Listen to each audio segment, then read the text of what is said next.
निशा की सास अंधी थी, वो ठीक से देख नहीं सकती थी।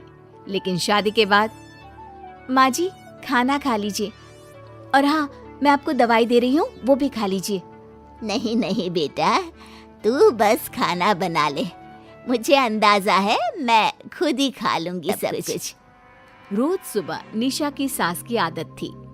निशा बेटा, सब्जी दे दे, मैं काट देती हूँ। अरे नहीं नहीं माँ जी, आपको चाकू लग सकता है। नहीं नहीं बहू, मुझे अंदाजा है कि कैसे काटना है, काफी वक्त से कर रही हूँ ना मैं। वैसे भी डॉक्टर ने कहा है कि थोड़ा बहुत काम करना जरूरी होता है। माँ जी, डॉक्टर ने कहा है तो दे देती हूँ आपको, लेकिन मेरा मन नहीं मान रहा। अरे बहू, काम नहीं करूँगी तो कैसे चलेगा, बिल्कुल ही अपाहिज हो जाऊंगी। निशा सास को वो जो काम बोलती वो करने देती है। एक दिन निशा की सहेली का फोन आता है। सास सुन रही होती है कि वो किसी से बात कर रही है। क्या हो गया रमा, हमेशा परेशान से ही क्यों रहती हो? आ जाओ ना कभी मेरे घर पर। अरे नहीं रे, तुझे परेशान नहीं करना चाहती हूँ। मैं जानती हूँ तेरी सास अंधी है। अरे कैसे मैनेज करती होगी तू अकेले? मेरे घर में मेरी सास कोई काम नहीं करती। मैंने तो इनको साफ कह दिया है कि काम करेंगी तो ठीक है, नहीं तो इन्हें वृद्धाश्रम छोड़ आऊंगी। निशा की सास सहेली की बात सुनकर डर जाती है। वो बिना निशा का जवाब सुने वहां से चली जाती है। सास के जाने के बाद निशा कहती है, अरे नहीं नहीं, मेरी सास तो पूरा काम करती है। वो सब्जी काट देती है तो मैं छोंक देती हूँ, वो आटा गूंथ देती है तो मैं रोटी बना देती हूँ। अरे माँ जी तो झाड़ू भी इतना अच्छा लगाती है कि किसी को लगे ही नहीं कि किसी अंधे इंसान ने झाड़ू लगाया होगा। तू तो किस्मत वाली है। अरे मेरी सास के तो सारे अंग ठीक होने के बाद भी मगरमच्छ की तरह पसरी रहती है, सारा दिन सारी रात। अरे पता नहीं बुढ़िया को इतनी नींद आती भी कैसे है। खैर वक्त बीतता है और एक दिन निशा मोहल्ले में पति के साथ जा रही होती है कि सास की सहेली मिल जाती है। अरे आंटी कैसी हैं आप? कहाँ जा रही हैं?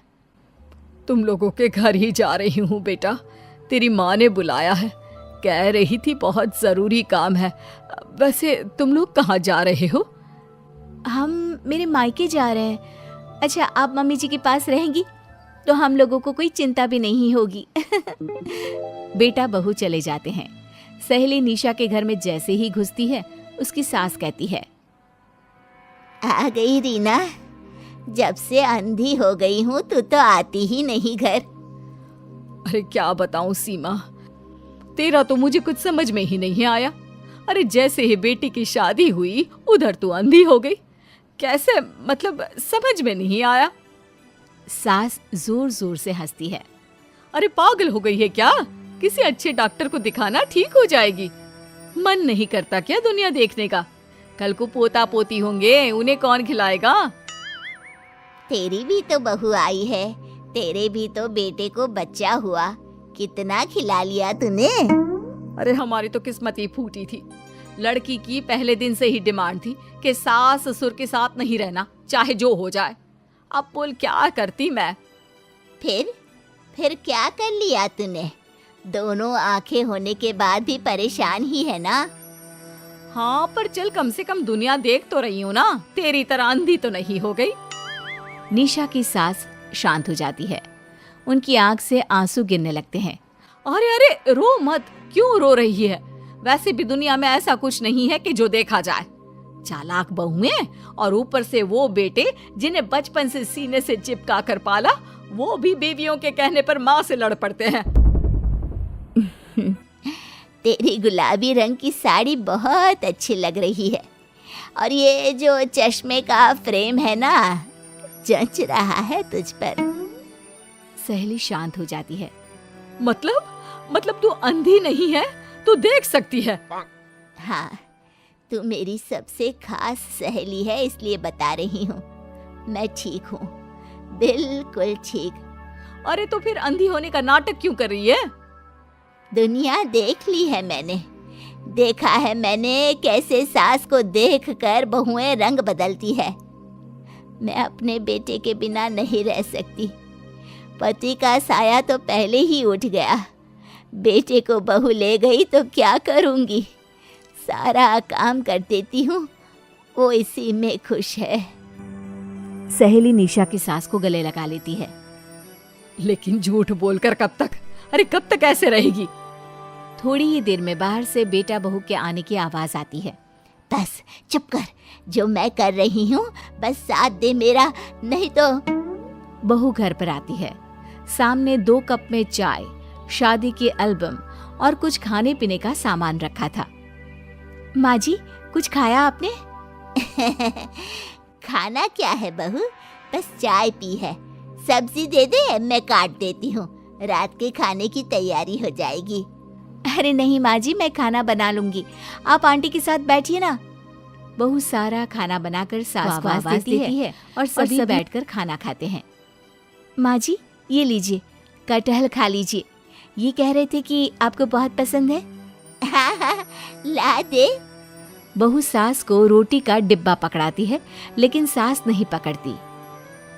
वो कटहल देना बहू। बहू जल्दी से सास को कटहल दे देती है। अगले रोज फिर सास झाड़ू लगा रही होती है कि बहू कहती है, माँ जी, आप ठीक से झाड़ू नहीं लगा रही, पीछे देखिए कितना सारा कचरा फैला हुआ है, लाइए मैं लगा देती हूँ। सास डर जाती है और पीछे देखती है। कहाँ बहू? अरे कहीं तो नहीं है कचरा, देख। नहीं माँ जी, आप देख नहीं सकती ना, इसलिए आपको नहीं दिखा। बहू सास से झाड़ू लेकर सारे घर में झाड़ू लगा देती है। सास अब जो काम करने जाती, बहू उनसे छीन लेती। क्या बात है बहू, आजकल तुम मुझे कोई काम क्यों नहीं करने देती? माँ जी, काम ही क्या है, हम 3 लोगों के लिए खाना और 2 कमरे की घर की सफाई, ये तो मैं आसानी से कर सकती हूँ। सास को समझ में नहीं आता कि आखिर बहू ऐसा क्यों बोल रही है। वो कुछ दिनों तक सब देखती है और फिर एक दिन बहू की सहेली आती है। अरे रमा, क्या बात है, कैसे आना हुआ? बैठ, मैं चाय लाती हूँ। अरे नहीं नहीं निशा, तू सहेली से बात कर, मैं ले आती हूँ चाय। वाह, क्या बात है, तेरी सास को आंख से दिख भी नहीं रहा, लेकिन चाय बनाने को तैयार। और एक मेरी वाली है, हाथ पैर हिलाने की भी पैसे लेती है। वैसे यार आज मैं रिलैक्स हूँ, छोड़ आई मैं उन्हें वृद्धाश्रम। सास डर जाती है और अंदर से चाय बनाकर ले आती है, लेकिन डर के मारे सास के हाथ से चाय की ट्रे गिर जाती है। बहू की सहेली बोल पड़ती है, अरे कुछ काम होता नहीं है तो करती क्यों है बुढ़िया, एहसान दिखाने के लिए? अरे मैं तो कहती हूँ तू भी इस अंधी को वहीं छोड़ा। नहीं नहीं निशा बहू, मुझे माफ कर दे, गलती से ट्रे गिर गई, मैं सारा काम करूँगी, बस मुझे मेरे बेटे से अलग ना कर, मैं नहीं रह पाऊंगी उसे देखे बिना। बस माँ, यही सुनना था। आप देख सकती हैं, फिर भी डर के मारे जो नाटक आपने अंधी होने का खेला, मैं उसे खत्म करना चाहती थी। माँ जी, आप घर की बड़ी हैं, मेरे पति की माँ है, मेरे लिए आपकी जगह भगवान से कम नहीं।